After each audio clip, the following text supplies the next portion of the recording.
What if I told you that 1/3 of humanity simply vanished? That corpses were left rotting in the streets, and burning your neighbor was seen as an act of salvation? And that all of this actually happened? This isn't a horror movie. It's the true story of the deadliest pandemic in history, the Black Death. A tragedy that began with a rat, spread through ships, and plunged Europe into blood, panic, and eerie silence. In this documentary, you'll discover how the world spiraled into chaos, and why, even 7 centuries later, the threat is far from over.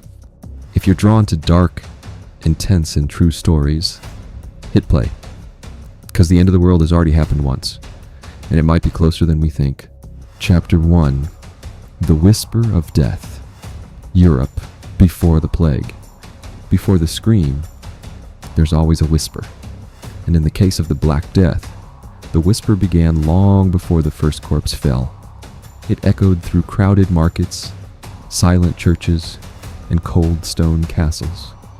It was the sound of an unprepared Europe. In the early 14th century, the continent seemed stable, perhaps even full of promise. Cities were expanding, trade routes bustled with activity, and the population had reached heights not seen since the Roman Empire. But beneath this fragile prosperity lay invisible cracks and dormant dangers. Peasants, the backbone of the economy, was bound to the land and plagued by hunger.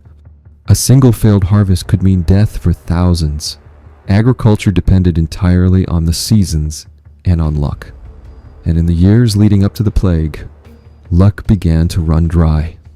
The Great Famine of 1315 killed millions and left a trail of bodies in despair across the continent. It was as if the earth itself was warning the worst was yet to come. Meanwhile, medicine was a game of guesswork. Physicians believed health hinged on the balance of 4 humors: blood, yellow bile, black bile, and phlegm.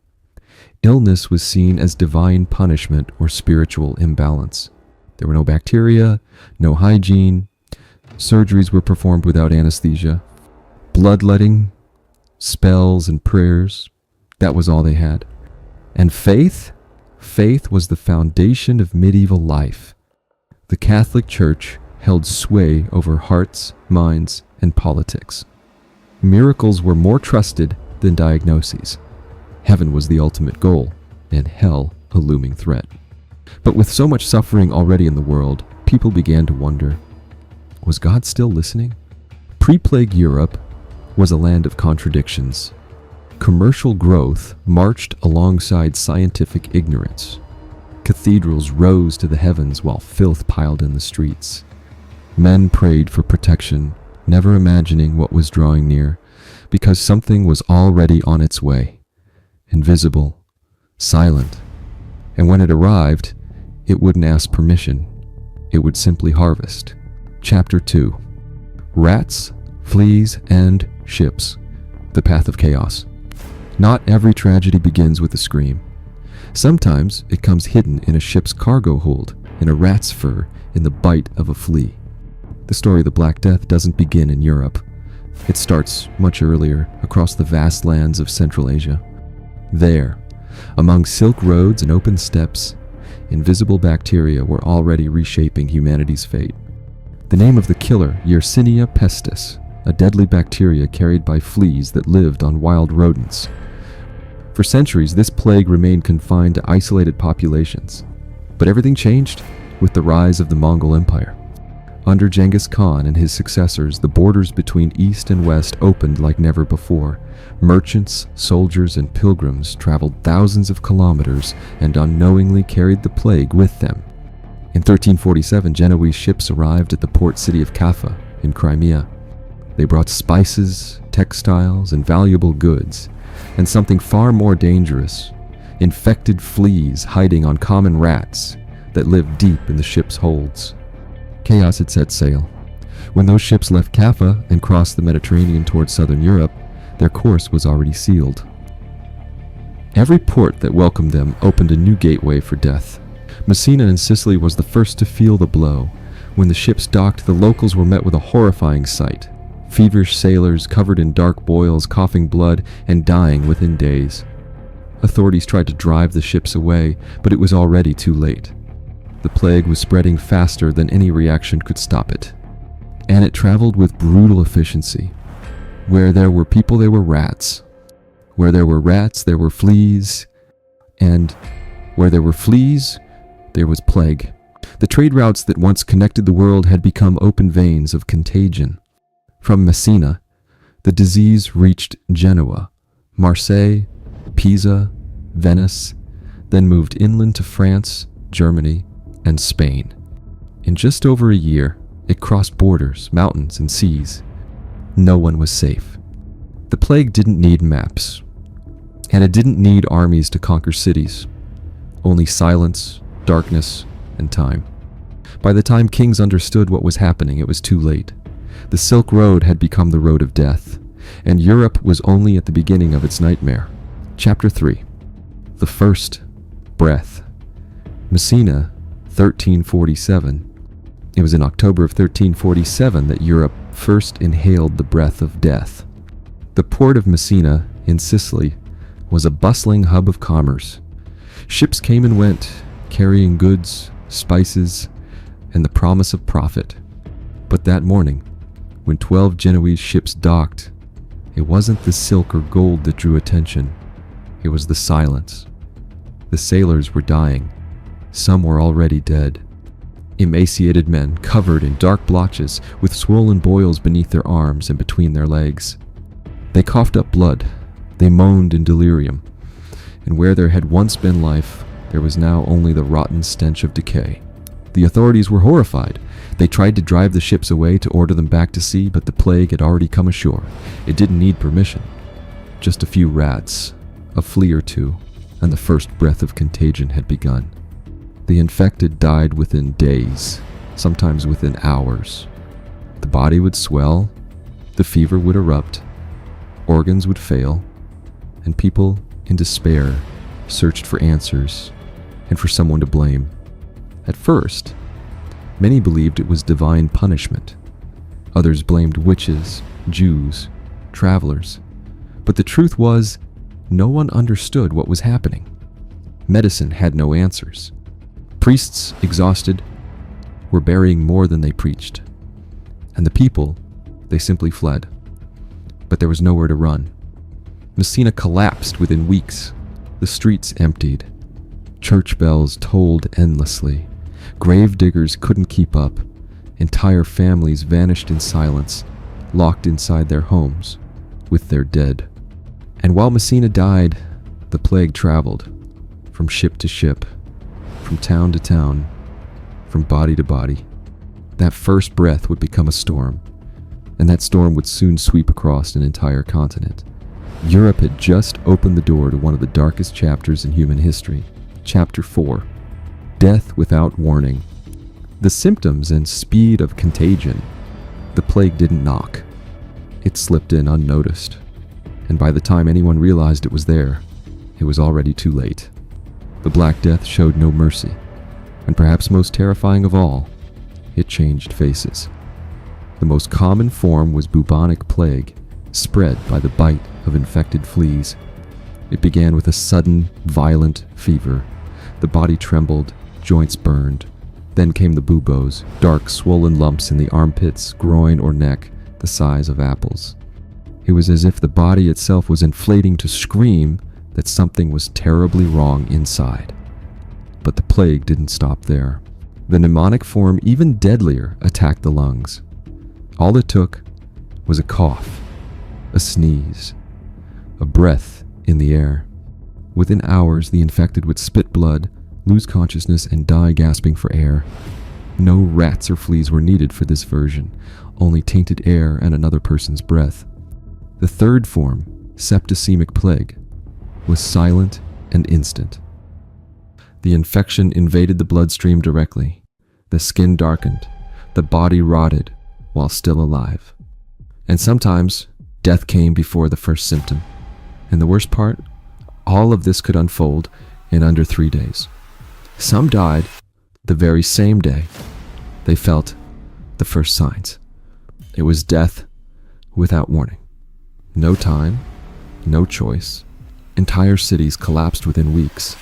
First the sick, then those who cared for them, then those who buried the dead, until no one was left. Homes were sealed with entire families still inside. Priests gave absolution from a distance. Mothers abandoned their children. Brothers betrayed brothers. And the speed of contagion? Unthinkable. The plague followed trade routes, ocean winds, muddy footprints. In 2 years, it had swept through most of Italy, France, Spain, and England. In 5, it would reach Russia, Scandinavia, and North Africa. There were no borders, no walls strong enough. Europe was facing an invisible enemy and an unstoppable one. And the more people fought it, the clearer it became. Society itself was rotting right alongside the corpses. Chapter 5. When God falls silent. Fear, panic, and popular beliefs. When science fails and the bodies pile up, only one question remains. Where is God? For centuries, the Catholic Church had been Europe's moral and spiritual compass. It dictated right from wrong, sin from salvation, and what awaited beyond death. But with the arrival of the plague, even the most devout began to doubt. Prayers seemed powerless. Religious processions spread more disease than hope. And church bells, once symbols of faith, now only announced the next burial. To many, the outbreak was divine punishment, a reckoning for humanity's sins. Lust, greed, vanity, all were being collected. The apocalypse had arrived, and every sneeze felt like a sentence.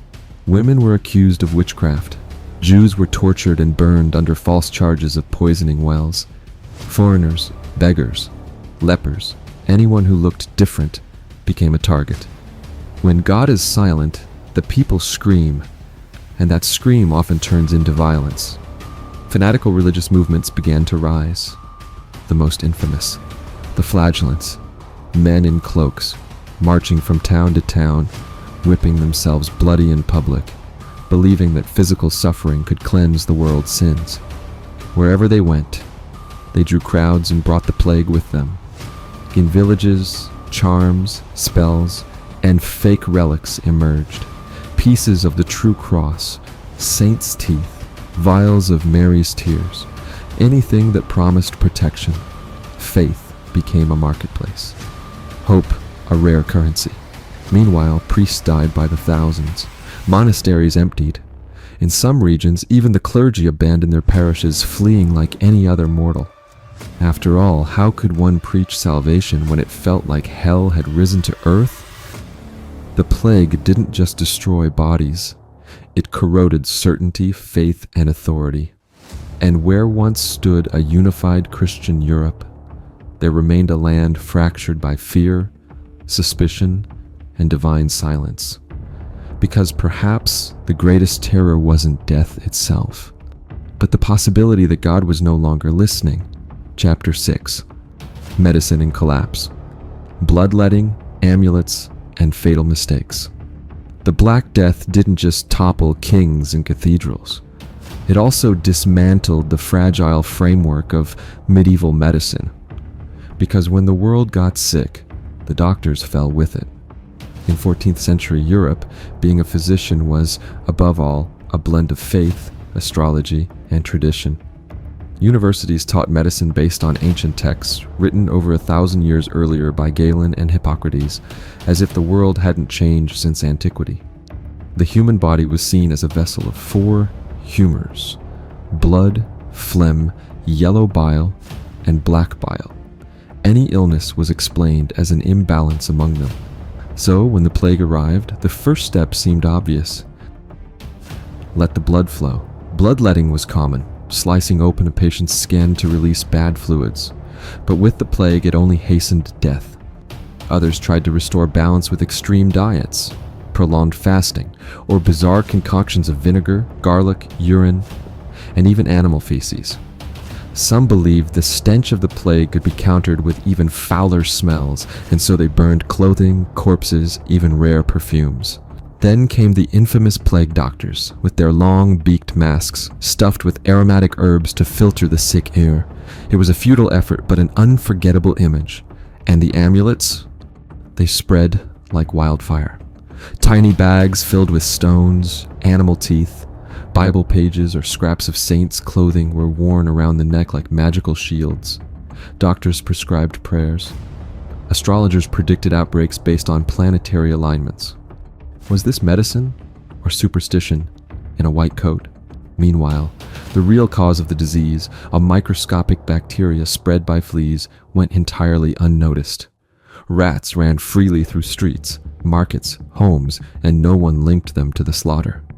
In some cases, doctors simply gave up. They abandoned their patients, locked themselves indoors, fled the city. After all, many realized, to be merely infected was a death sentence. And yet, some died trying to save lives. Many physicians and healers were buried alongside their patients, with their flawed remedies, medieval tools, and courage. The medicine of the time wasn't just ineffective. In many cases, it was complicit in the tragedy. Because when the body collapses and those meant to heal don't even know what to look for, the only treatment left is to pray you're not next. Chapter 7. The Judgment of the Innocent. Scapegoats of the plague. When the world loses control, it looks for someone to blame. And in plague-stricken Europe, that blame fell on the innocent. With death spreading like fire through dry straw, people demanded answers. It wasn't enough to say it was divine punishment or a humoral imbalance. They needed a face, a culprit, a visible enemy. And so came the accusations. In dozens of cities, Jews were the first to be targeted.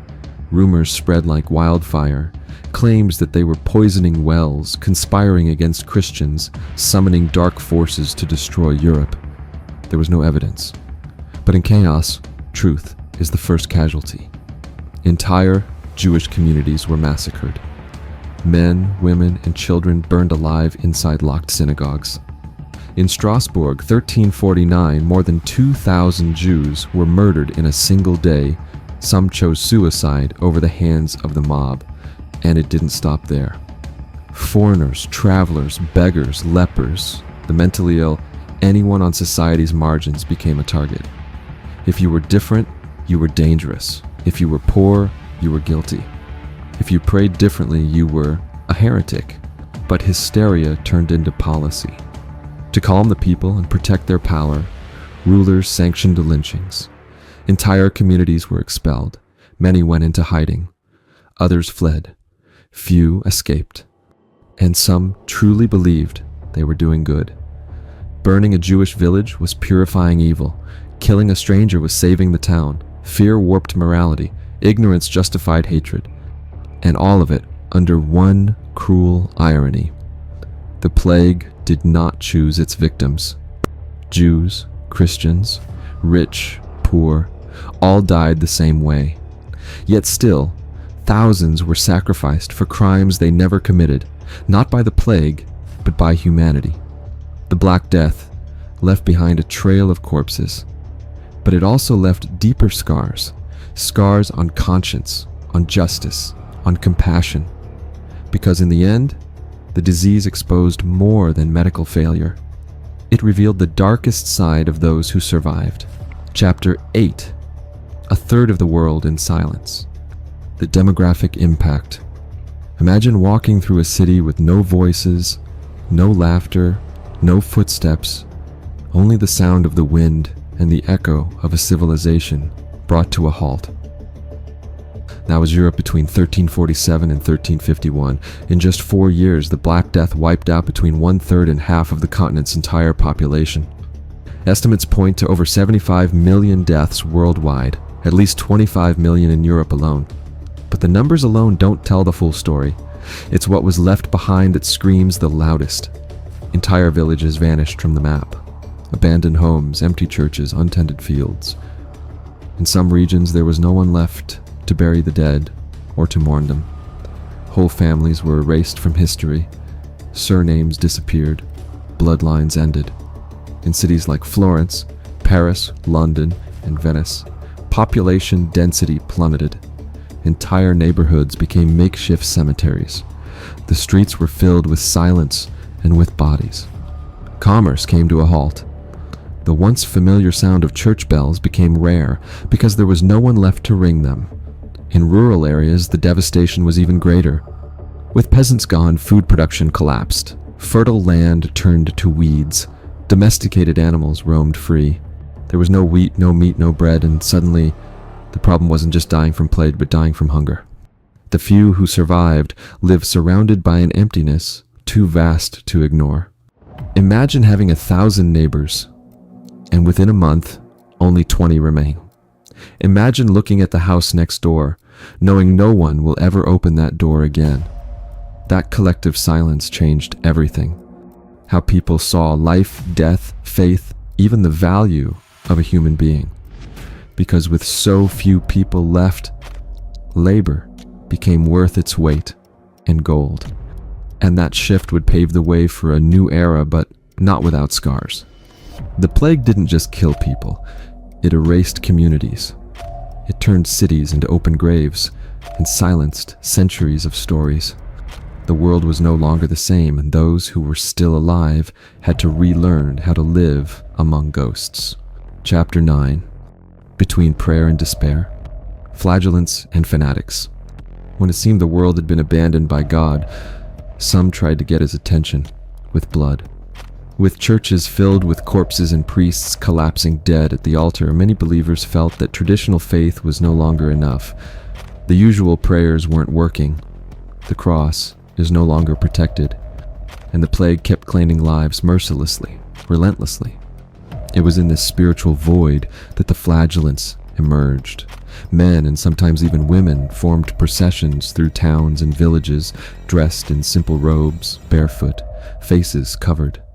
They marched in silence, or chanted dark hymns, and in the middle of the streets they whipped themselves with ropes and chains tipped with iron spikes.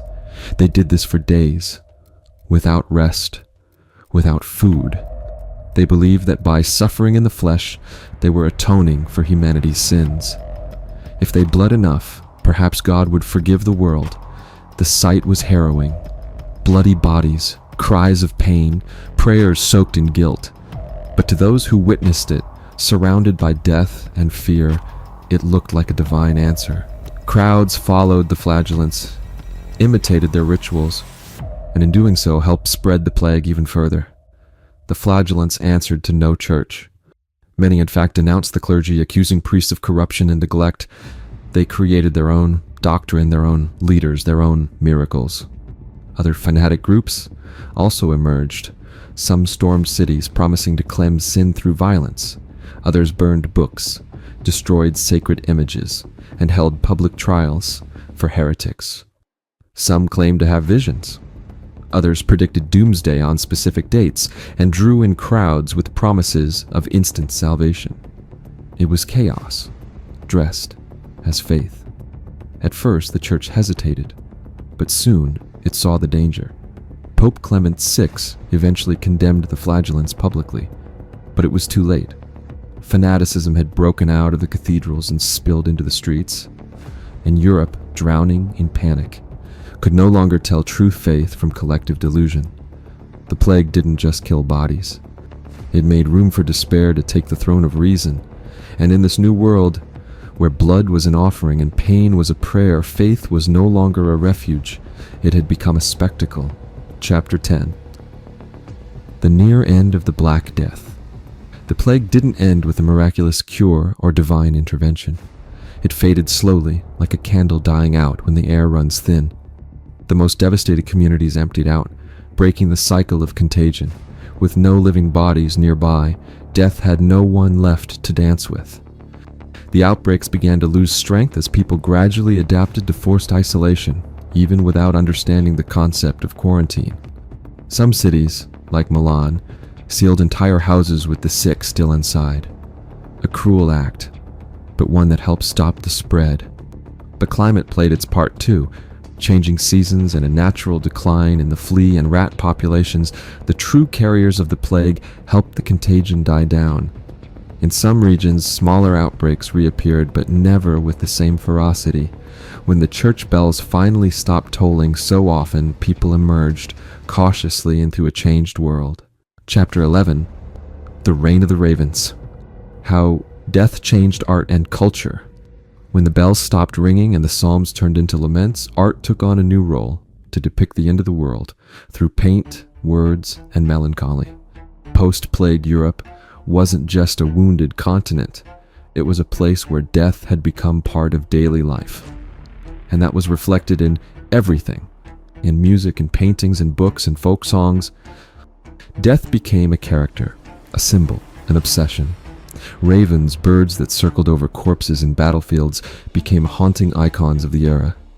They were everywhere, in imagination, in stories and legends, even in clothing. The plague doctor masks resembled their long beaks, as if medicine itself had taken the shape of death. Medieval painting, once filled with saints, miracles, and glorious biblical scenes, began to portray macabre dances, corpses walking among the living, shadowy angels and ravenous demons. One of the most recurring themes was the dance macabre, the dance of death, where skeletons led kings, peasants, monks, and children to the grave, all hand in hand. The message was clear: no one escapes. In literature, visceral and poetic accounts emerged. Giovanni Boccaccio, in his Decameron, told the story of 10 young people fleeing the plague to take refuge in the countryside, telling stories to distract themselves while the world outside collapsed. It was one of the first works to blend the fear of the plague with humor, eroticism, social critique, and hope, a reflection of humanity trying to laugh in the face of tragedy. Music changed too. Folk songs began to speak of pain, loss, and uncertainty. There were songs that told of funerals, farewells, pleas to the heavens. Melodies grew slower, lyrics darker, the tone more resigned. But the greatest shift was in worldview. The plague shattered the idea of stability, of progress, of an unchanging divine order. For the first time in centuries, mankind looked to the sky and doubted. Was God still there? Or was everything just chaos? This new mindset laid the foundation for what would come next. The Renaissance. Yes, the plague made room for doubt, but also for curiosity. Science began to challenge dogma. Art began to reflect the human soul. And medieval culture, centered on the divine, gave way to a culture centered on man. In the Raven's wake, a new Europe was born. Darker, more skeptical, but also more aware of life's fragility. Chapter 12. Survivors among ruins. Europe's social reshaping. When the dust settled, when the last body was buried, when silence became routine, only the survivors remained. But the world around them was no longer the same. The plague had destroyed nearly everything: families, cities, entire cultures. Yet in the void it left behind, a new Europe began to emerge. A Europe shaped not by order, but by scarcity. With millions dead, what was once abundant, people, had become rare. And that triggered a social earthquake. Peasants, once seen as disposable, had become essential. There was a labor shortage for planting, harvesting, building, and serving. And for the first time, the poor held something powerful in their hands: bargaining power. Many feudal lords tried to cling to the old rules, with heavy taxes and forced obligations. But now, the survivors knew their worth. They demanded wages, they demanded land, and if they didn't get it, they simply left, migrating to cities where demand for workers was even greater. This movement forced a radical shift in the class structure. The rural aristocracy began to lose influence. Cities grew. New trades, new employers, new markets emerged. The economy was no longer purely agrarian, it began to urbanize. But the changes didn't stop there. The church, which once held a monopoly over faith, morality, and knowledge, saw its authority crumble. Thousands of priests had died. Many who survived had fled or failed to help. Faith endured, but trust that had been buried with the dead. This opened the door to new ideas, new forms of religiosity, and later, to religious reforms that would forever alter Europe's destiny. Cities also began to reorganize. Wider streets, basic sanitation, still primitive but improving, mortality records, quarantines, hospitals. For the first time, society understood it had to prepare for future tragedies, because death had shown it could return at any moment. The plague didn't just destroy, it leveled the social battlefield. And in the ruins, seeds were sown of freedom, mobility, questioning, and gradually, modernity. The Black Death wasn't just an ending, it was a turning point, and those who survived, even draped in mourning, now faced a new world. Chapter 13. The Invisible Legacy. The Plague in the centuries that followed. The Black Death passed. But it never truly left. It left behind more than just graves. It carved lessons into the very skin of Europe, lessons that shaped the centuries to come, even if silently, like a scar hidden beneath clothing. In medicine, the tragedy exposed a brutal truth. The old methods were useless. Blind trust in humor and dogma began to crumble. The suffering brought by the plague forced doctors to observe more, experiment more, question more. New treatises emerged, anatomical manuals appeared, and little by little the human body came to be seen through a scientific lens, not just a spiritual one. Of course, the true medical revolution was still centuries away. But the first step was taken there, in the collapse. In urban planning, cities had to reinvent themselves. The plague revealed that narrow streets, accumulated waste, and dense populations were invisible allies of death. Governments began investing in drainage, garbage collection, open spaces, and sanitary isolation. The concept of quarantine first appeared in Venice. The city required ships to remain anchored for 40 days before allowing anyone to disembark. It was the beginning of modern prevention. And perhaps the most profound impact was on science itself. The collapse of blind faith in religious explanations made room for a new generation of thinkers, eager to understand the world through other means. Thus began the Renaissance spirit, which would soon give rise to geniuses like Da Vinci, Copernicus, and Galileo. All because the plague showed that relying solely on dogma could be deadly. The Black Death also forged the idea of a protective state. For the first time, kings and authorities began to intervene in public health, to create population records, and to care about disease control. It was the start of policies we now see as routine: vaccination, health surveillance, mortality statistics, and it didn't end there. The plague came back, in smaller outbreaks, in new forms, over the centuries, but never again did it catch humanity completely off guard. The collective memory of tragedy became a tool, and fear, curiously, became progress. The legacy of the plague is invisible, yes, but it lives on in every modern hospital, in every wide street, in every surgical mask, in every laboratory, in every effort to keep history from repeating itself. The plague killed millions, but it also forced humanity to live differently. Chapter 14. The New Black Death. Lessons for the 21st century. History doesn't repeat itself word for word, but it rhymes. And sometimes it rhymes in blood.